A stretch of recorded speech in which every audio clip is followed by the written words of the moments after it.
नमस्कार, मैं हूं रवीश कुमार। स्वागत करता हूं आज की बड़ी खबरों में जो आपके जानना बेहद जरूरी है। लेकिन वीडियो देखने से पहले एक छोटी सी रिक्वेस्ट, आप इस वीडियो को लाइक करें और कमेंट में बता दें कि आप इसे कहां से देख रहे हैं। आज की पहली बड़ी खबर दिल्ली के प्रदूषण से जुड़ी है। दिवाली के अगले ही दिन यानी आज 21 अक्टूबर को दिल्ली एनसीआर की हवा बहुत खराब श्रेणी में पहुंच गई है। पटाखों पर प्रतिबंध के बावजूद देर रात तक हुई आतिशबाजी और मौसमी हालात ने मिलकर राजधानी को एक बार फिर गैस चेंबर में तब्दील कर दिया है। सरकार के तमाम दावों के बावजूद प्रदूषण की यह वापसी व्यवस्था पर गंभीर सवाल खड़े करती है कि क्या नीतियां केवल कागजों पर ही सिमट कर रह गई हैं। भारत अमेरिका संबंधों में एक नया तनाव देखने को मिल रहा है।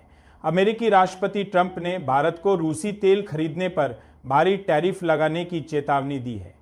यह बयान ऐसे समय में आया है जब भारत अपनी ऊर्जा सुरक्षा और रणनीतिक स्वायत्तता को संतुलित करने का प्रयास कर रहा है। विदेश मंत्रालय को अब इस कूटनीतिक दबाव का जवाब देना होगा, जिसका सीधा असर भारत की अर्थव्यवस्था और विदेश नीति पर पड़ सकता है। बिहार विधानसभा चुनाव 2025 को लेकर राजनीतिक सरगर्मी तेज हो गई है। राष्ट्रीय जनता दल आरजेडी ने अपनी 143 उम्मीदवारों की पहली सूची जारी कर दी है, लेकिन इससे महागठबंधन के भीतर ही घमासान मच गया है। खबर है कि आरजेडी ने कम से कम 3 से 10 सीटों पर अपने सहयोगी कांग्रेस के खिलाफ ही उम्मीदवार उतार दिए हैं, जिससे गठबंधन की एकता पर संकट के बादल मंडरा रहे हैं।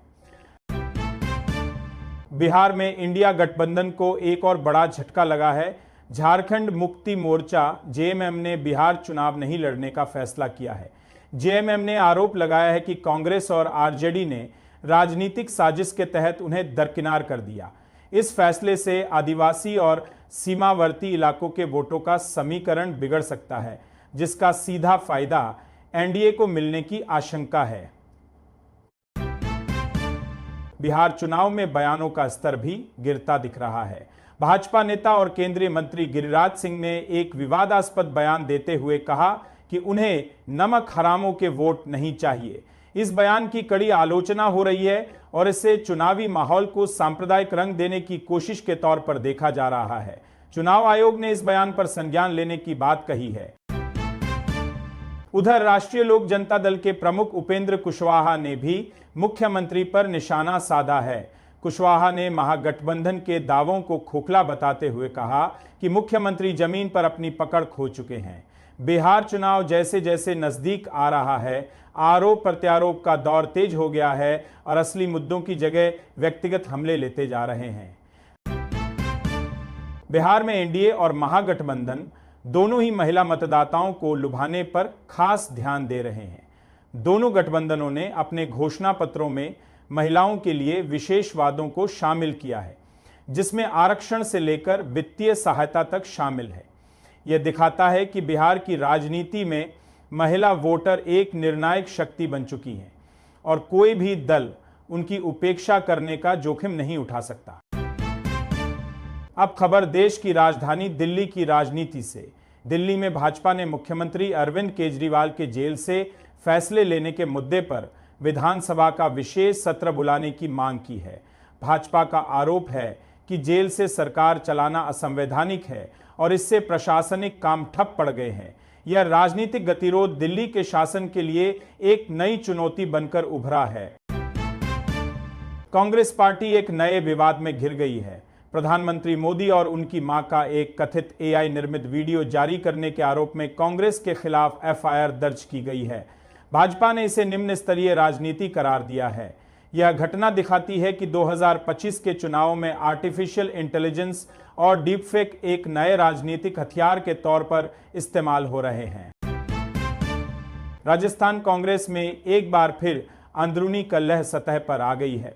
पूर्व मुख्यमंत्री अशोक गहलोत और सचिन पायलट के गुटों के बीच बयानबाजी फिर से तेज हो गई है।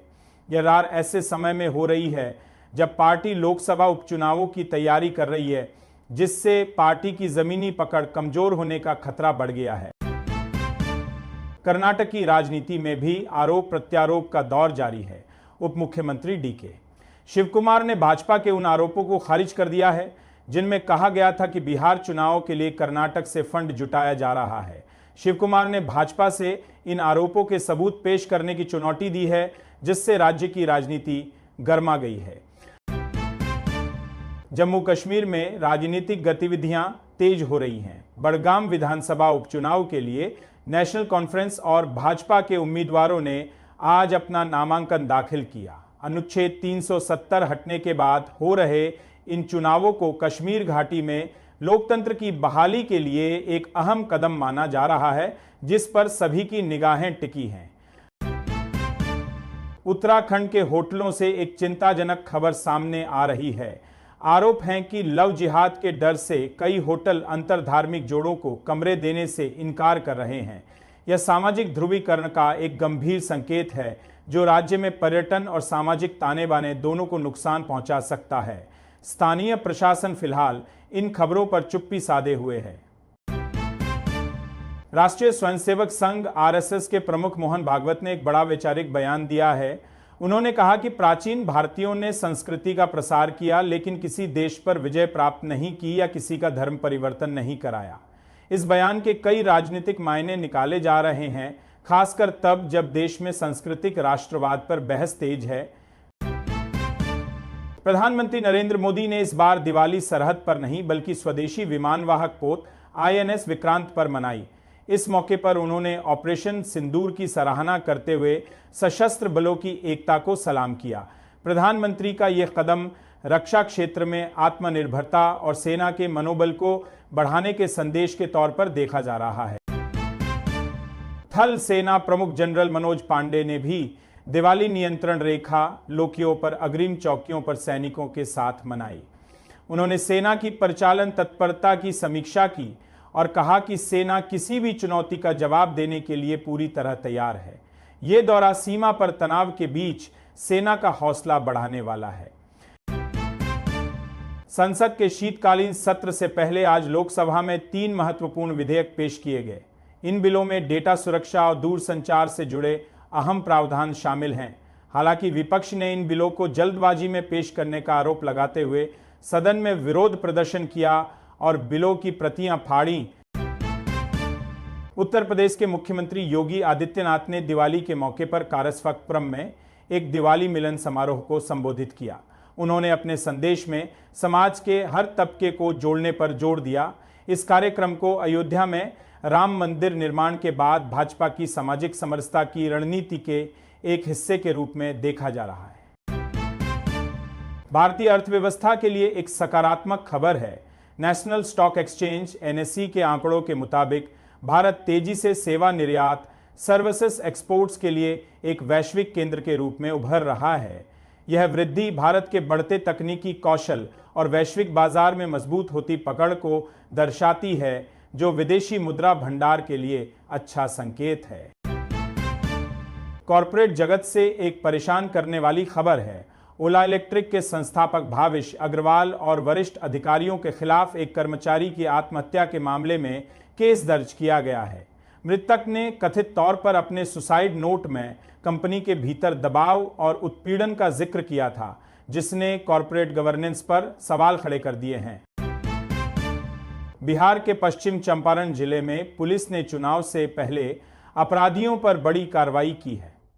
पुलिस ने देसी कट्टे और पिस्टल के साथ 2 बदमाशों को गिरफ्तार किया है। प्रशासन का कहना है कि निष्पक्ष और शांतिपूर्ण चुनाव सुनिश्चित करने के लिए असामाजिक तत्वों के खिलाफ यह अभियान जारी रहेगा। मौसम विभाग ने बंगाल की खाड़ी के ऊपर एक नए निम्न दबाव का क्षेत्र बनने की चेतावनी जारी की है। इसके प्रभाव से अगले 3 दिनों तक ओडिशा के तटीय इलाकों में भारी बारिश होने की संभावना है। राज्य सरकार ने आपदा प्रतिक्रिया बल NDRF को हाई अलर्ट पर रखा है और मछुआरों को समुद्र में न जाने की सलाह दी है। उत्तर भारत के मौसम की बात करें तो जम्मू कश्मीर, लद्दाख, उत्तराखंड और हिमाचल प्रदेश में बारिश के साथ बर्फबारी की संभावना जताई गई है।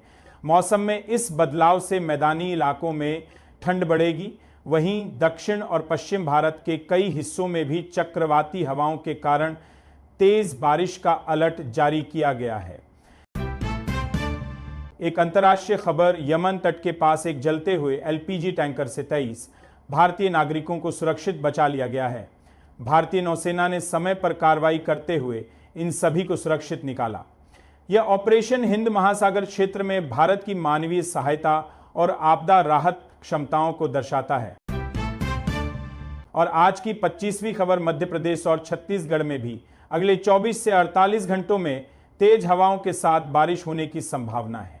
मौसम विभाग के अनुसार कोंकण, गोवा और मध्य महाराष्ट्र में भी तूफान के साथ बारिश का अनुमान है, जिससे किसानों की फसलों को नुकसान पहुंचने की आशंका बढ़ गई है।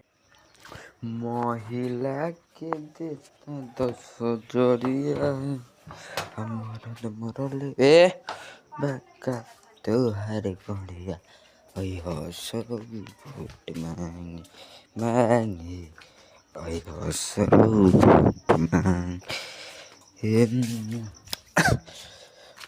के जे भी भाई अगर ई रवीश कुमार के चिन्हत हो कि सब्सक्राइब करे, लाइक करे। अगर जे भी भाई ना चिन्हत हो वो भी लाइक करे, सब्सक्राइब करे, पूरा फुल वीडियो को वॉच करे। धन्यवाद, इतना ही काफ़ी है।